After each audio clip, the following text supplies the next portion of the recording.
Yo tengo curiosidad de entender qué es una psicoterapia existencial. Y ahora que nosotros estamos en nuestros 40, 50, que socialmente ha habido un avance muy grande. Podemos encontrar sentido y propósito en un contexto laboral donde En ese sentido me gusta como de pronto hacer la reivindicación de la locura. buenos días, tardes, noches, dependiendo de cuando estén viendo este podcast. Hoy tengo un invitado muy interesante que conozco desde hace algunos años y que es una persona que, bueno, pues tiene mucha experiencia en lo que vamos a platicar. Él es Sasha Espinosa y les voy a comentar. Él es psicoterapeuta existencial y artista marcial y como formación estudió filosofía. Y por eso lo invité a participar con nosotros, porque me interesa muchísimo desde su punto de vista de filosofía, pues que nos platique qué tenemos que reflexionar y pensar en esta parte del futuro del trabajo, la inteligencia artificial. Pero, Sasha, bienvenido. Pues muchísimas gracias, Mara. Yo estoy muy feliz de estar aquí contigo. Me encanta esta parte de que la vida nos cruzó en un camino profesional y ahora nos cruza por otros lados. Creo que eso es una de las cosas maravillosas pues que nos van pasando cuando vamos teniendo estas buenas relaciones, ¿no? Tengo igual ahí una idea que a mí tengo como muy presente, ¿no? Que creo que cada encuentro que tenemos en la vida es un encuentro que estaba predestinado. Así que esa vez que nos encontramos en nuestro camino de vidas profesionales, eh, hizo que estemos el día de hoy aquí. Entonces eso es muy bonito y pues que quienes nos estén escuchando, pues seguramente esto que vayamos a compartir, pues está pensado específicamente para ti porque por algo llegaste, ¿no? Aquí a estar con nosotros este día. Entonces, pues muy, muy feliz y bueno, pues un poquito así como de esto que mencionabas, así de mi formación y eso. Sí, yo estudié la licenciatura de filosofía en la UNAM, luego hice también la maestría en filosofía en la UNAM y luego ya hice una maestría en psicoterapia existencial. Y a mí me gusta mucho definirme como filósofo, artista marcial y psicoterapeuta. Y la parte de las artes marciales es algo que para mí ha sido fundamental. Yo empecé a estudiar artes marciales cuando tenía 14 años. Ahorita tengo 41, entonces llevo pues gran parte de mi vida o la mayor parte de mi vida haciendo artes marciales y siento que eso ha formado mi carácter y además me ha llevado a conocer lugares que jamás me hubiera imaginado conocer, ¿no? Por ejemplo, viajar a Japón, estar en un dojo en Japón, en donde estoy compartiendo el espacio de pronto con personas de todo el mundo, literalmente de todo el mundo, que me ha hecho pues, formar de una manera distinta mi modo de ver el mundo, ¿no? Y pues es desde ahí un poquito que quiero como pues compartirles el día de hoy y pues feliz Mara. Ahora sí que tú dime, ¿por a dónde nos vamos? Perfecto. Oye, a ver, yo tengo curiosidad de entender qué es una psicoterapia existencial. Ujú. Ay, pues buenísima, ¿no? Esa es como pregunta del libro. Me Sí. encanta. Fíjate que es bien padre porque actualmente hay mucha posibilidad de acercarse al psicólogo, ¿no? Regularmente los jóvenes, también ya cada vez más adultos jóvenes, adultos mayores, dicen, es que voy a ir al psicólogo. Pero lo primero que creo que hay que tomar en cuenta es que un psicólogo, solamente una persona que estudió la licenciatura en psicología, esa persona puede darnos asesoría psicológica, pero no es un psicoterapeuta. Para ser psicoterapeuta, tienes que hacer una formación específica, que es una formación de maestría, ¿sale? Y lo que estás haciendo como psicoterapeuta es prepararte para acompañar en la experiencia que está teniendo la otra persona.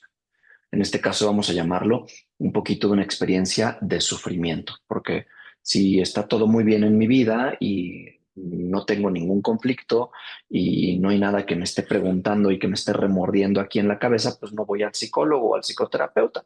Simplemente sigo existiendo o si he negado todas las dificultades que tengo en mi vida, pues creo que no lo necesito y tampoco voy al psicoterapeuta, ¿no? Entonces, eso es como en general qué es lo que sí es una psicoterapia, ¿no? Luego, la psicoterapia pues tiene varias ramas, hay muchas y eso también es bien importante. Cuando nosotros buscamos a un psicoterapeuta y un apoyo, hay que preguntarnos qué tipo de apoyo estoy buscando. Por ejemplo, está la psicoterapia cognitivo-conductual. Entonces, un psicoterapeuta cognitivo-conductual va a enfocarse a identificar conductas específicas que quieres reformar y te va a dar soluciones muy puntuales para esta reformulación de la conducta. Pero también tienes por el otro lado la psicoterapia psicoanalítica, que va a tomar como punto de partida el psicoanálisis freudiano o lacaniano o junguiano, que tienen digamos, como un marco teórico muy profundo y desde ahí van a estar haciendo el análisis de tu experiencia. Y está la psicoterapia humanista, que la psicoterapia humanista se divide en varias ramas como la logoterapia, la gestalt y la existencial. Entonces, en específico, la existencial, la psicoterapia existencial, lo que hacemos es estudiar la filosofía existencial como punto de partida y utilizarla para comprender la experiencia de nuestro consultante. Y entonces lo que hacemos es algo bien interesante que le llamamos el análisis existencial fenomenológico. Y a mí esa parte me encanta porque lo que haces en el análisis existencial fenomenológico es enfocarme en conocer tu experiencia del mundo. Porque lo que a mí me va a interesar es, por ejemplo, en una psicoterapia existencial, no se trata de decirte, ah, pues mira, el filósofo tal tiene tal teoría y aplícala así en tu vida, no es eso que tú estás viviendo ahorita, cómo lo vives, por qué lo vives así, qué otros lugares de tu ser, de tu mente, de tu espíritu se sienten atravesados por esa experiencia y cómo esa experiencia te da una forma específica de estar en el mundo. Y entonces desde ahí te vas haciendo preguntas que te permiten comprenderte mejor. Una de las cosas, por ejemplo, muy importante de la psicoterapia existencial es que la psicoterapia existencial no busca llegar a un objetivo. A mí me llega a pasar en consulta que me dicen consultantes, oye, fíjate que pues yo vengo contigo porque quiero tener una mejor relación con mi mamá. Y le puedo decir, es que yo no sé si te voy a ayudar a tener una mejor relación con tu mamá. A la mejor, y la relación con tu mamá se hace todavía más difícil cuando estemos en terapia. Pero lo que yo sí estoy dispuesto es a quedarme contigo viendo todas las implicaciones de lo que para ti implica la relación con tu mamá y cómo la relación con tu mamá puede haber afectado tantas áreas de tu existencia como tú me permitas ver y que yo te preguntaré de algunas áreas que a lo mejor a mí me parezcan y diga, mira, esta sí, esta también y esto podría ir también por acá y vamos iluminando, ¿no? Digamos como diferentes áreas. Y eso es lo que hace la psicoterapia existencial. Hay varias corrientes también de la psicoterapia existencial a nivel mundial y aquí en particular la corriente mexicana es una corriente muy novedosa. Hay el doctor Jackie Andrés Martínez, es el que funda el Círculo Mexicano de Estudios en Análisis y Terapia Existencial, o CIDEX, ¿no? Y él es el que funda esta corriente de la psicoterapia. Bueno, ya parece clase, perdón, Mara, pero No, no, no. Muy bien, muy bien. Porque como dices, nosotros el común de la gente principalmente conoce pues lo que ha estado más de moda, ¿no? La psicoterapia conductual, ¿no? O la freudiana, ¿no? E inclusive cuando hay personas de mi edad eh, que si le dices, oye, ve a un psicólogo, ve a una terapia, lo primero que dicen es, no estoy loco o no estoy loca. Entonces, pues eso nos ayuda un poco a entender que no necesitas estar loco para ir a atender pues tu salud mental o inclusive como dices, esta parte existencial. Y hablando de esta parte existencial, me gustaría adentrarme a lo que hablamos aquí en Curiosidades de Negocios, que es el futuro del trabajo. Esta uy, parte del trabajo, desde una mirada filosófica, ¿cómo lo interpretas hoy? ¿Cómo lo ves ahora? Buenísima. Nada más, déjame regreso tantito a lo que Sí, decías de sí, la locura porque me sí, encantó, porque es algo además a lo que siempre vemos, ¿no? Así que es que no estoy loco, pero a mí en ese sentido me gusta como de pronto hacer la reivindicación de la locura, ok, porque llamamos loco aquello que no comprendemos, aquellas realidades que son diferentes a las nuestras. Y ok, entonces se tildaba, por ejemplo, de loco a quien miraba de una manera distinta el mundo, ¿no? Y por eso se crearon las instituciones psiquiátricas, ¿no? El loco antes tenía un papel fundamental en la sociedad. En las sociedades había los locos y el loco lo que hacía es que denunciaba todo lo que los demás no se atrevían a decir y por eso decían que eran locos, ¿no? Por ok, ejemplo, las mujeres histéricas que eran o sea, como un fenómeno social que se dio en la época victoriana. O sea, no es que fueran mujeres locas, las tildaban de locas porque estaban por primera vez comenzando a exigir sus derechos y decir, deja de ignorarme, deja de hacer como que mis sentimientos no importan, deja de hacer como si mi sexualidad no importara y solo sirviera para tu beneficio. Y entonces sí, como eran los otros, pues eran las mujeres locas, ¿no? Por ejemplo, tildaban de locos a quienes tenían una orientación sexual distinta. Entonces, por ejemplo, todavía hasta inicios de 1900, ser homosexual era considerado una enfermedad mental, ¿no?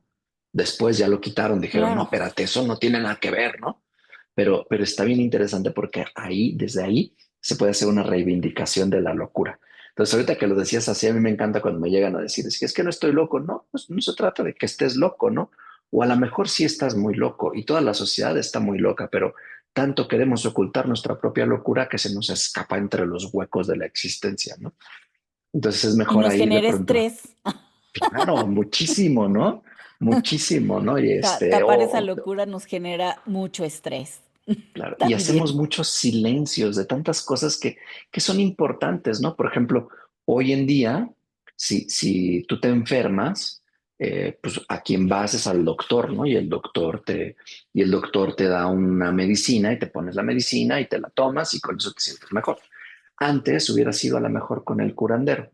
Y si hoy llegara alguien contigo y te dijera, oye, es que para curarte del cáncer, no tienes que tomarte la quimioterapia, sino lo que tienes que hacer es irte a hacer una caminata y buscar la iluminación espiritual con un gurú. Tú dirías, es que esta persona que me lo está diciendo está loco, está fuera de la realidad, ¿no? Pero no es, esa la locura quizá es aquello, todo aquello que se nos escapa. Y ojo, no quiero decir que no haya enfermedades mentales, ¿no? Que sí las hay, que está la esquizofrenia, que está los trastornos de la personalidad, diferentes trastornos de la personalidad que tienen características psiquiátricas muy importantes, algunas que sí llegan a ser totalmente disfuncionales y que para ellos está pensado como estos lugares en los cuales pueden tener una vida más sana, ¿no? Claro. Pero nada más lo quería así retomar porque ahorita que lo dijiste dije, qué bonito hablar de la locura en esta parte. Pero bueno, me voy ahora sí a la otra pregunta que me hacías. Sí, sí, sí. El futuro del trabajo. Fíjate que hace no mucho leí un libro que se llama La Sociedad del Cansancio, que no sé si tú la hayas escuchado o quienes nos estén por ahí escuchando o nos escuchen hayan leído ese libro. Me parece un libro maravilloso. Ok. Lo escribe un coreano que se llama Byung-Chul Han y lo que nos dice este autor es que actualmente el trabajo se ha vuelto un motor de vida y este motor de vida es tan extenuante que vivimos en una sociedad que hace que queramos ser productivos aún en la improductividad. Entonces te dicen, cuando estás de vacaciones, Ajá. tienes que tener un plan de qué es lo que vas a hacer en las vacaciones. Sácales el mayor provecho a las vacaciones y entonces en las vacaciones ya tienes la lista de los 3 libros que quieres leer, de los 5 países que quieres visitar y de las 30 personas a las que no has visto en todo el año con quienes te quieres poner al día.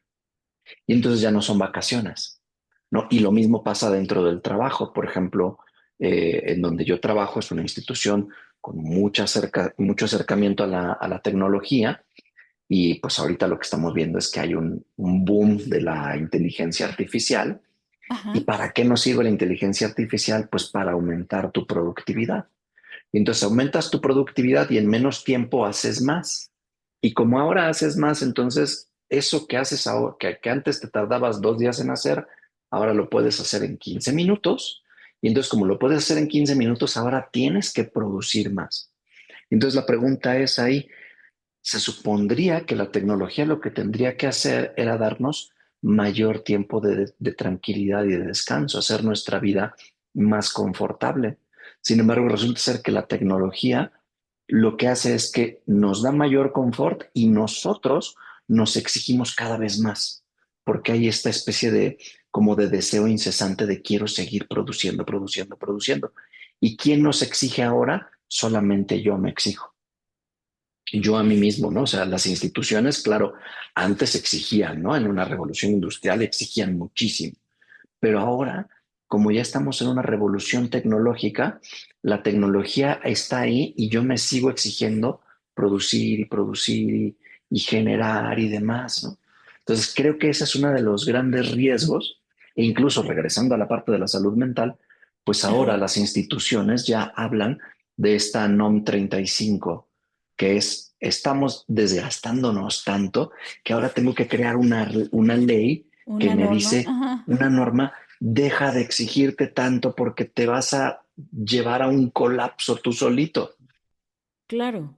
Sí, y al final del día es un círculo, ¿no? Tú te exiges demasiado. Tú te exiges o también te exigen los demás, ¿no? O también hay una exigencia continua. Y de repente esa exigencia te lleva a un burnout y entonces ese burnout lo que hace es que te dejes de exigir y entonces ya te despersonalizas y entonces pueden pasar otro tipo de cosas que ya no ayudan en este tema de la productividad tan deseada que todo mundo desea, ¿no? Principalmente, pues las grandes empresas y esta autoexigencia. Y de ahí me gustaría pasar a a otra pregunta que tengo donde hablamos de la edad, ¿no? Mm, Esta parte donde los 40, los 50, los 60 años, vemos que es necesario que se puedan reinventar. Y aquí mi pregunta va más en el sentido de, ¿tú lo ves como una presión social o mm, una oportunidad de transformación auténtica? ¿Cómo ves esta parte pues que vamos creciendo y llega un momento cuando somos chicos, queremos crecer, ¿no? Pero ya cuando tenemos 50 pues ya decimos que los 50 son los nuevos 30 y queremos detener el tiempo, ¿no? claro, claro. Pero ¿tú cómo ves esta parte? ¿Tú lo ves como una Mm, transformación auténtica o más bien como una presión social? ¿O qué es lo que piensas de acuerdo a esta ya. parte? Yo creo que definitivamente estamos viviendo una transformación social muy grande. Eh, Primero, pienso, por ejemplo, ahorita en las edades que tenemos, ¿no? O sea, yo pienso, yo tengo 40 años. Y entonces Yo 50. veo 40, 50, estamos ahí en los 40, Ajá. 50, y veo, por ejemplo, fotos de mis papás o de mis abuelos cuando tenían 40, 50 años, y veo una distancia enorme, ¿no? O sea, en la forma de, a lo mejor, de cómo era el cuidado en aquellas fechas, ¿no? En aquella época. Eh, Pensemos, por ejemplo, que una mujer de 50 años que nació a lo mejor que había nacido en 1910, pues a los 50 años ya era abuela, ¿no? Sí. Ya había llegado a ese momento, ¿no? Y entonces, ¿cuál era la imagen de la abuela? Pues estábamos esperando a una mujer con el cabello cano, que ya estaba destinada a la casa, que además sus labores sociales habían sido totalmente diferentes, ¿no? Ves a un hombre de 50 años que ha estado trabajando en la obra muchísimo tiempo, por estos periodos a los que hago mención, pues estuvo involucrado de manera directa o indirecta en la Primera Guerra Mundial, en Segunda Guerra Mundial, con una serie de colapsos mundiales muy fuertes y con un impacto físico terrible, ¿no? claro, Y ahora que nosotros estamos en nuestros 40, 50, que socialmente ha habido un avance muy grande, que no estamos en ese mismo tipo de desempeño y desarrollo social, nos permite a los 40, 50 años tener un estilo de vida muy distinto. Y entonces hoy a los 40, 50 años somos activos, o sea, se espera de nosotros que sigamos siendo activos, que salgamos a la calle, que sigamos siendo muy productivos. Hay una exigencia social, por ejemplo, del hombre y la mujer de 40, 50 años, en donde tienes que estar siendo muy productivo. Pero esta claro. exigencia social al mismo tiempo viene con una exigencia económica, porque pues actualmente, no sé si has visto estos memes que dicen, híjole, no sé qué estaba haciendo yo en 1984, yo tomando leche de mi mamá en vez de estar invirtiendo mis pesitos en comprar En un terrenos. departamento, ¿no? En terrenos, porque en ese entonces sí estaban bien baratos y hoy comprarte una vivienda se vuelve algo muy difícil, ¿no? Una vivienda Claro, digna. Entonces, creo que hay una oportunidad, sí, de reinventarnos, porque hoy lo que también es cierto es que el avance de la medicina y el avance de la tecnología nos permite estar en un lugar totalmente distinto. Y el avance de cómo podemos generar recursos económicos nos permite estar en un lugar totalmente distinto, ¿no? Ya no es solamente la labor física. De hecho, como que el desempeño tecnológico dice que cada vez más se va a requerir menos labor física del humano porque la tecnología va a ir avanzando en la robotización y entonces lo que nosotros estaremos desarrollando será una labor más intelectual, de programación, una labor distinta. Esa es una teoría, ¿no? Otra teoría dice que nos vamos a ir al caos y que moriremos todos. Pero bueno, ok. no nos vayamos por ahí, ¿no? Y creo que hay, o sea, esa es una oportunidad de reinventarnos. O sea, yo definitivamente pienso, por ejemplo, que hoy a mis 40 años llevo una labor de vida durante mucho tiempo, pero tengo la posibilidad de reinventarme porque tengo salud, porque tengo una economía, porque puedo seguir estudiando, porque puedo seguirme preparando, porque ahora la educación está muchísimo más al alcance de que como estaba en generaciones pasadas, pero al mismo tiempo que es esta posibilidad de reinventarte, también de pronto se vuelve otra vez esta exigencia social de cumplir con el estándar, ¿no? Entonces, si no eres un hombre de 50 años, delgado, fit, que está fuerte, que sabe, que sale a correr maratones de 40 kilómetros y que está preparándose para la futura Spartan Race, pues eres un hombre de 50 años que va cayendo en el desuso, ¿no? Y hablando ahí Ok, como de todos estos, además, estereotipos, que son luego estereotipos totalmente irreales, ¿no? Entonces, claro, creo que ahí siempre una cosa que se vuelve muy bonita es tener en cuenta que siempre, y aquí hablando desde el ámbito existencial, siempre, decía Sartre, nosotros estamos condenados a ser libres. A lo único a lo que no puedes escapar nunca es a tu libertad. Nadie te la puede arrancar. ok, El problema de ser absoluta y radicalmente libres es que también al mismo tiempo eres absoluta y radicalmente responsable de todo lo que pasa en tu existencia. Entonces tú tienes la ok. libertad de reinventarte en cada momento. Pero al mismo tiempo que te reinventas, reinventarme implica renunciar a lo que yo era antes. Claro. Y ahorita no sé por qué me vino a la mente este término que tienen los jóvenes ahora, que yo recuerdo que a los 23 años yo era mamá, ya fui mamá, pero ahorita me dicen, o he visto chicos de 23 años que dicen, sí, ya soy adulto, pero chiquito. O sea, no soy adulto, adulto. O sea, un adulto adulto es mi mamá, pero yo soy adulto chiquito. Entonces, como que se van poniendo niveles de adultez Ujú, y yo los veo, obviamente yo sí los veo chiquitos, pero digo, a esa claro. edad yo ya tenía un hijo, digo, obviamente lo veo y digo, pues, o sea, no me lo imagino ahorita, ¿no? Desde esta Claro, perspectiva después de 27 años, pero, claro. pero como dices, esta parte de libertad no la quieren tomar, porque dicen, yo sí soy adulto, pero chiquito. O sea, así como que a mí no me responsabilices de todo, ¿no? Ujú, ujú. Pero fíjate que ahí eso está bien interesante. Creo que ahí también nuevamente entran varios factores sociales. Yo había escuchado como el adulto, pero yo soy adulto, pero no soy adulto premium, ¿no? Porque mis papás son Ok, los que son adultos premium, ¿no? Ellos sí tienen el Spotify Premium, sí tienen el Netflix sin anuncios, porque tienen ya incluso la libertad financiera para hacer eso. claro, Creo que sí, o sea, obviamente se ha ido reinventando el concepto de la adultez. Creo que ahí tiene que ver mucho también con la expectativa de vida, porque antes la expectativa de vida era hasta los 60, 70 años. Y hoy tenemos, o sea, los 60, 70 años, pues ya es una persona de la tercera edad, ¿no? Y claro, ya decían, pues ya estás más para allá que para acá, ¿no? Y ahorita la expectativa de vida está entre los 80 y 90. O sea, estamos hablando hasta de un spam de 30 años más, que en 30 años más hay muchas cosas que puedes hacer.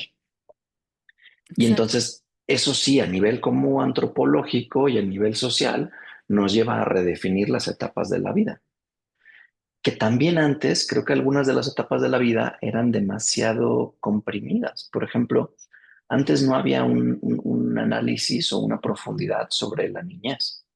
O sea, los niños eran vistos como pequeños adultos, ¿no? Desde el principio. Entonces se le exigía al niño comportarse como adulto y al comportar al niño como el adulto, pues entonces inhibías una gran cantidad de exploración del mundo, ¿no? O sea, antes yo pienso, por ejemplo, en que a lo mejor en una mamá de 1920, 1930, pues qué ganas o qué se iba a dar cuando el niño le decía, es que yo no quiero comerme esto, ¿no? O sea, pues no es que no te lo quieras comer, pues lo único que hay en la mesa, si no te lo comes va el chanclazo, ¿no? Y ahora, claro, hay mucho por ejemplo, esta comunidad de la crianza positiva, donde buscas que haya una exploración. Y entonces eso va haciendo como que nuestros periodos vayan siendo diferentes. Y entonces ahora sí hablamos de una infancia, hablamos de una pubertad, hablamos ahora sí de una adolescencia, que ahí el término de adolescencia está bien interesante porque se ya se supone que amplió, ¿no? arranca, sí, o sea, la adolescencia se supone que arranca, tú empiezas la pubertad entre los 10 y los 12 años, dependiendo de tu proceso biológico, y luego arrancas ya la adolescencia entre los 13 14 años y puede seguir hasta los 18 21 o no terminarse nunca, Ok, ¿no? Porque además la adolescencia no solamente tiene que ver con un proceso biológico de maduración. O sea, si tú lo dijeras como a nivel muy biológico, pues te diría un científico, bueno, pues entre los 21 y los 25 años, el cuerpo está totalmente desarrollado, ya no se va a desarrollar más, ¿no? Ya el lóbulo prefrontal ya se desarrolló, ya tienes todo acabado, ¿no? Ya de hecho empiezas tu camino para abajo, ¿no? Eso te dirían desde un lado muy cientificista, ¿no? Pero desde otro lado te dirían, bueno, sí, a lo mejor ya todo está desarrollado físicamente, pero ahora empiezan las experiencias vitales que me van formando y que con esto que tengo desarrollado me voy rehaciendo. Entonces, para ser como claro. concreto, porque luego soy medio chorero, Ajá, o sea, que ahora el sistema de clasificación de las edades y lo que se espera que suceda se va modificando. exacto. Pero además también ahí está entrando un factor que es el factor económico, ¿no? Pienso, por ejemplo, cuando tú me dices a los 23 años, pues yo ya tenía un hijo, ¿no? Y a los 23 años podías tener un trabajo y tu esposo podía tener un trabajo que te permitía poder dar sustento a una pareja, a un hijo, tener una casa y tener quizá un auto y tener un estilo de vida un poquito más asequible.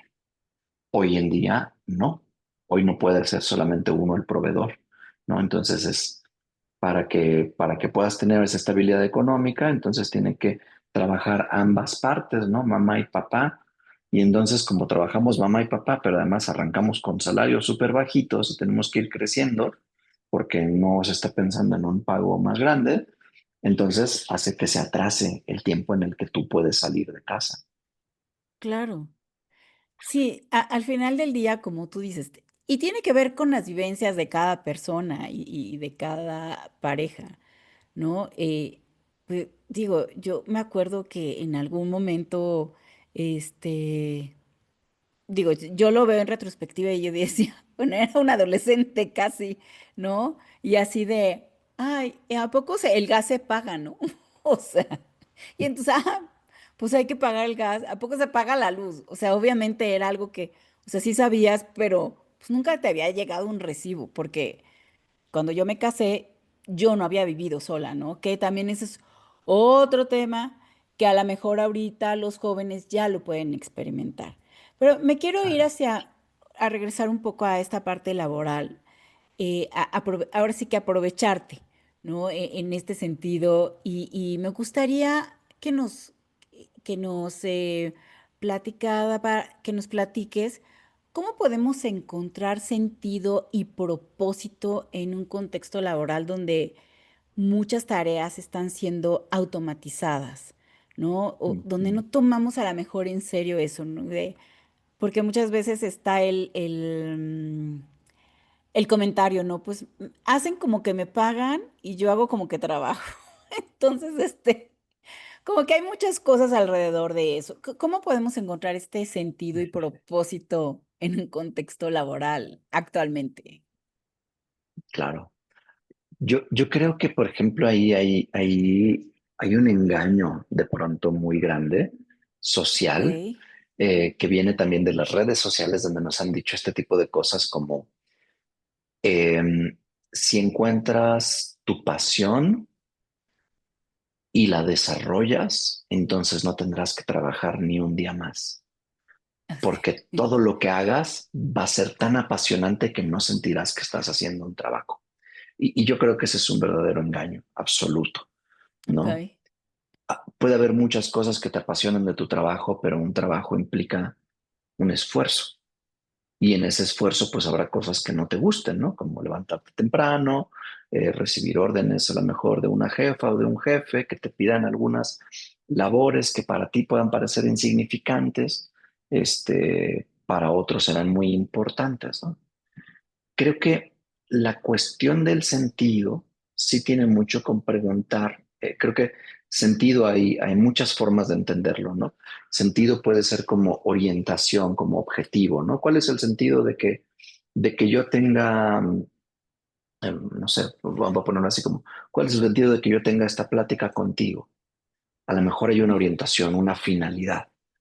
Pues la finalidad es que podamos compartir con la comunidad una serie de experiencias que les puedan ayudar a tal cosa, ¿no? Esa es una forma de entender el sentido, como muy llevarnos del punto A al punto B. Pero ese no es el sentido que necesariamente yo quiero encontrar en mi trabajo. Entonces luego me pregunto por cuál es el sentido de la vida. Y ok, luego ahí se vuelve bien difícil, porque esa es una pregunta que se hacen mucho los jóvenes, que nos hacemos mucho los adultos y que se hacen mucho, por ejemplo, conmigo los pacientes. Y me llegan a decir, es que no sé cuál es el sentido de mi vida.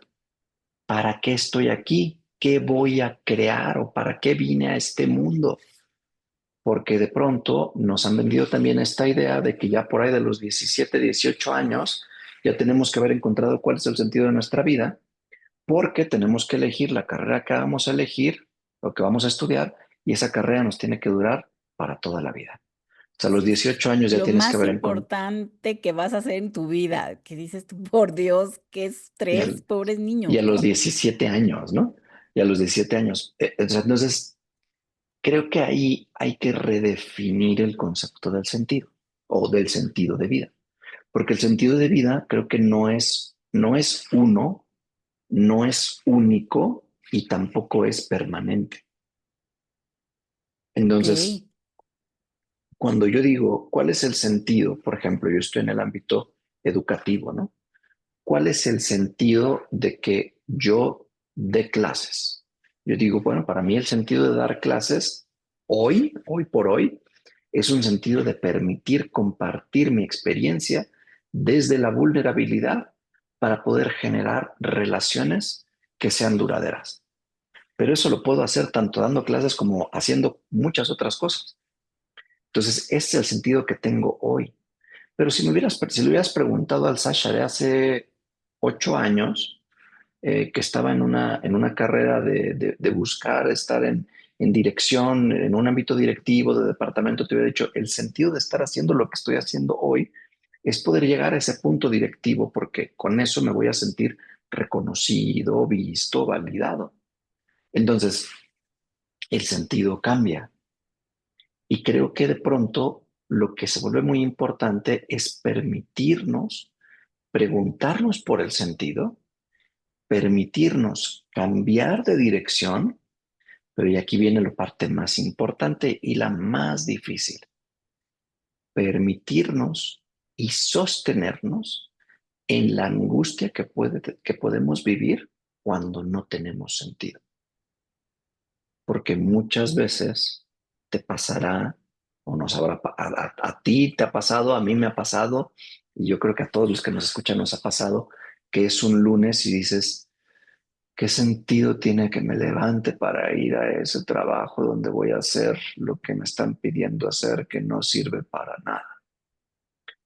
Y Claro, esa angustia existencial que no solamente a lo mejor es la flojera de irte, de levantarte en lunes, sino la angustia existencial de pronto te puede llevar a preguntarte, ¿qué sentido tiene que yo me reúna con esta persona cada semana? ¿Qué sentido tiene que yo eh, busque transmitir buenos valores? ¿Qué sentido tiene que yo sea una buena persona? Si ser de pronto una mala persona me hace tener más éxito económico y financiero. Entonces, sostenernos en esta pérdida de sentido de pronto se vuelve muy difícil, pero además es lo que nos permite reencontrarnos constantemente y decirnos, el sentido que yo le dé a mi vida, yo lo decido. No me lo pusieron, no vino alguien y me dijo, este es tu quehacer de vida, ¿no? Yo lo decido. Mi mamá no decidió que yo fuera filósofo, mi papá no decidió que yo fuera filósofo, lo decidí yo. Y entonces cuando yo decidí ser filósofo, yo al mismo tiempo decidí algunas de las penalidades a las que me iba a enfrentar en la vida. Y así al mismo tiempo decidí algunos de los placeres a los que me iba a enfrentar en la vida. Y lo mismo pasa cuando hablamos del trabajo. Yo decidí estar en este trabajo y yo decido hoy darle este sentido en específico, el sentido de permitirme transmitirme o permitirme transformar y ser transformado con mis estudiantes. Entonces yo voy claro, encontrando ese sentido. No, no es como, hay algunas fórmulas, ¿no? Por ejemplo, está esta fórmula japonesa del Ikigai, que tiene como una serie de conceptos eh, que puedes ir siguiendo y te ayudan a ponerle una cierta estructura. Pero eso no quiere decir que esa estructura la escribas una vez y se quede para toda la vida. Porque si lo piensas así, me regresaría otra vez a esto de nombre, ya a los 17 años, a hacer mi Ikigai y decir, de ahí me sigo para siempre. No, hombre, espérate, de los 17 hasta los 90 me quedaron ahí 73 años. Y lo tuve que haber decidido a ese momento. Creo que el sentido es algo que podemos ir construyendo constantemente. oye, y digamos que en este sentido, ¿cómo podemos, resignificar, el miedo al cambio que de repente nos da el que ya no somos vigentes, ¿no? Por ejemplo, con la Mm, edad, o que, pues, tenemos que buscar un nuevo trabajo porque en el trabajo donde estábamos, pues, nos liquidaron o ya nos despidieron. ¿Cómo claro. podremos, ayudarnos a resignificar esta parte para, pues, para seguir avanzando, ¿no? Al final del día. Claro, eso que dices además está súper bueno porque creo que o sea, lo tocas además con un punto muy específico, ¿no? ¿Qué pasa cuando todo esto está muy padre, Sasha? Qué bonito que me hables del sentido y demás, pero ¿qué pasa cuando yo llego a los 50 años? Me habla recursos humanos y me dice, oye, te voy a liquidar porque tengo aquí al lado a un joven al que le pago 2 veces menos que a ti y puede hacer exactamente las mismas funciones que tú, Exacto. ¿no? Y, o sea, porque además hay algunas funciones que sí se van volviendo mecánicas, ¿no? Y que un joven quizá más actualizado tecnológicamente que uno, pues puede hacerlas más fácil que yo. Yo creo que una de las cosas ahí siempre muy importante es definirnos más allá del trabajo o definirnos más allá de tu quehacer diario, ¿no? Yo, por ejemplo, soy filósofo, ¿no? Ujú. O sea, yo soy filósofo, pero no soy filósofo porque trabaje dando clases de filosofía, ¿no? Yo soy filósofo porque me identifico con eso, ¿no? Y entonces, aunque yo estuviera en un trabajo administrativo o cobrando cajas en el Oxxo, cobrando cositas en Productos. el Oxxo, Ajá. productos en el Oxxo, seguiría considerándome a mí mismo un filósofo. Entonces no eres lo que haces, ¿no? Sino eres eso que te define. Y entonces cuando te vas a estas situaciones, yo creo que siempre estaría muy bueno pensar como en qué hago yo que no puede hacer una tecnología o un joven. Y creo que ahí, este creo que es uno de los grandes errores de las industrias cuando empiezan a hacer cuando empiezan a tomar este tipo de decisiones, que es liquidar a quien tiene mayor tiempo porque pues me es más costoso que un joven y Ujú. el joven va a tener mayores jornadas de trabajo, regresando a esta idea fea de la productividad, ¿no? Creo que ese Sí. de pronto se vuelve un grave error de las empresas porque en hacer esos cambios, de pronto sí tiene las mismas posibilidades a lo mejor de entender y armarte un Excel muy bonito. O sea, quizá te lo arma mejor que la otra persona que no sabía ni manejar Excel, pero en todas las decisiones, el decision making, el pensamiento crítico, toda esta parte como de pronto más intuitiva del asesoramiento de los riesgos, no se gana sino con la experiencia. Y la experiencia es haberte equivocado 20 veces con lo mismo y haberlo resuelto de 20 formas distintas. Entonces, cuando una empresa llega a hacer eso, creo que se equivoca mucho. ¿Qué podemos hacer nosotros para reinventarnos? Permitirnos, primero, reconocer quiénes somos, en dónde estamos, hacia dónde queremos ir y darnos chance de que si queremos agarrar un camino distinto, lo agarremos. Que no porque he estado 20 años en este trabajo, me tengo que quedar haciendo este trabajo hasta que salga con los pies por delante, ¿no? Así como en algún momento decía, ¿no? Ujú. En algún momento antes, así te contrataban. Si te contrataban, ya no salías hasta que te jubilabas, ¿no? Ahora ya no es igual. Claro, claro que se contrataba y estaba este camino, ¿no? De quién es el gran director de la empresa. Ah, pues esta persona, pero él empezó lavando los baños, ¿no? Y te decían, y de los baños, dejas de lavar los baños y ahora lavas de los trastes, y ahora de los trastes vas a no sé dónde. Y entonces ibas haciendo esta escala jerárquica, ¿no? Que esa es una visión muy como de los años 60, 70, ¿no? 70. Que de los baby boomers. Eh, Exacto. que actualmente, por ejemplo, esa ya no es la visión empresarial. Ahorita es una visión empresarial mucho más millennial que dicen, no me detiene, no espero que me detenga la barrera de la edad, sino quiero valorarte por lo que sabes hacer, independientemente de si tienes 50, 40, 30, 25, y te voy a valorar por eso y te voy a valorar en una relación de igualdad, a diferencia de cómo era antes, que era una relación jerárquica, ¿no? Claro.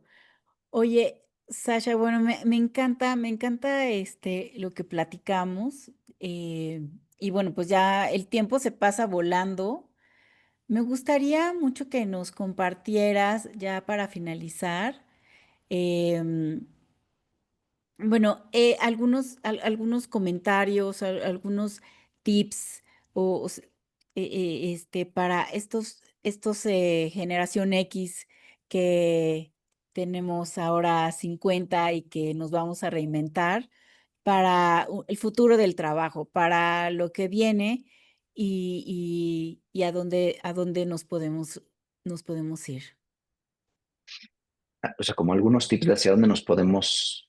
eh, Sí, sí, sí, como desde la parte filosófica, ¿qué tips le recomendarías mm, a las personas? yo creo que lo que les recomendaría, o sea, como creo que el futuro de todos nuestros trabajos está en la conexión humana. Esa conexión humana nunca se va a poder perder. Aunque hoy haya inteligencia artificial a la que le puedes preguntar como si fuera un psicoterapeuta y te van respondiendo muy bien, porque además ya lo probé, ¿no? O Ok. sea, ya me metí, ya hice mis pruebas y ya jugué un ratito, pero Ujú. realmente la conexión humana no se puede quitar. Entonces, el tip creo que podría darle a quienes nos escuchan es reconéctate con la persona que está a tu lado. Ok, Reconéctate atreviéndote a ser vulnerable con ella o con él, atreviéndote a decirle, esto es lo que me pasa y esto es lo que me duele. Y si yo me atrevo a hacer eso, lo que me atrevo es a ser auténtico.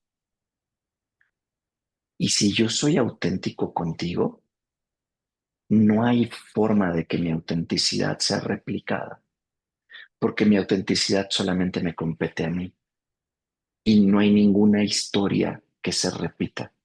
Todas las historias son únicas e irrepetibles. Hay una frase o sí, una frase que me gusta a mí mucho de la filosofía japonesa de las artes marciales que yo practico, que es Bujinkan, ¿no? Por cierto, ahí mi dojo se llama Kokoro Bushi. Si algún día quieren ver claro. ahí lo que publico, porque eh, publico frases de filosofía, pero una de esas es Ichigo Ichie, y quiere decir un momento, un encuentro. Y a Ok, lo que se refiere es a esto, qué es bonito. este momento que yo estoy viviendo aquí contigo, Mara, sentado, tú en donde tú estás allá en tu estudio de grabación, yo estoy acá en mi trabajo, me escapé un ratito. Este momento es único e irrepetible. No va a volver a suceder. Jamás. Claro, Ni siquiera para quienes nos escuchen, porque además ahora esto queda grabado, pero cuando alguien nos escuche, el momento que ellos viven es otro. ok, Entonces, esa autenticidad es la que se vuelve y será siempre irrepetible. Y ese sería el mayor tip. Atrévete a ser auténtico.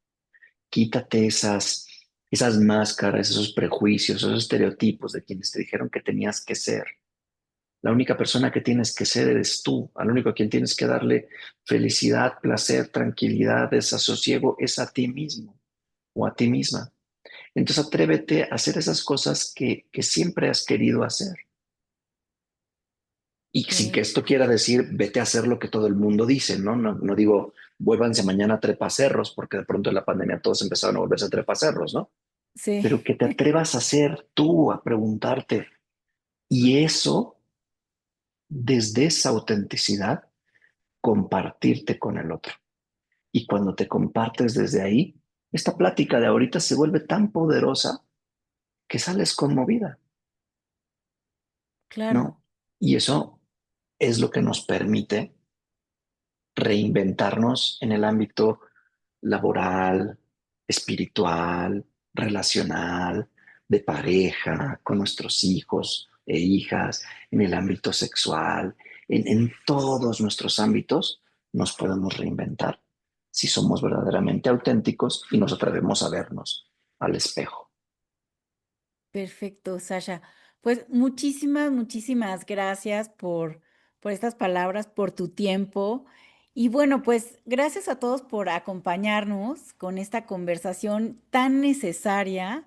Porque hoy no hablamos de tecnología, hablamos de lo más importante, de ser humanos, ¿no? Y eso definitivamente es algo que no nos va a reemplazar ninguna inteligencia artificial. Pero, Sasha, nuevamente, muchísimas gracias. Compártenos dónde te pueden seguir, si alguien quiere Claro, contactarte. Claro, excelente, sí, Mara. Primero también agradecerte que me hayas invitado a estar aquí contigo y agradecer a quienes nos presten sus oídos para ser transformados un ratito y para que nos transformen. Denos muchos comentarios y a todo lo que nos den de comentarios, vemos qué hacemos y qué más le sumamos. Claro, con A mí todo me pueden gusto. encontrar, bueno, yo tengo perfil, mi perfil, tengo mi perfil en Instagram y en Facebook. En Instagram y en Facebook para el ámbito psicoterapéutico estoy como terapeuta Sasha Espinosa. Y para quienes les interesa también el ámbito de las artes marciales, me encuentran como Kokoro Bushi Doyo. Kokoro con K, es Kokoro. Bushi, Bushi, Kokoro Bushi Doyo, Perfecto. en Instagram y en Facebook. Y ahí estoy para ustedes. Lo vamos a poner en la descripción de este video para que sea mucho más fácil buscarlo y si nos ves en Instagram, te vamos a etiquetar para que la gente pueda Excelente, llegar mucho más rápido. Pues muchas gracias a súper. ti, Sasha, y a todos por este tiempo. Hasta Gracias, luego. Mara, que estemos muy bien.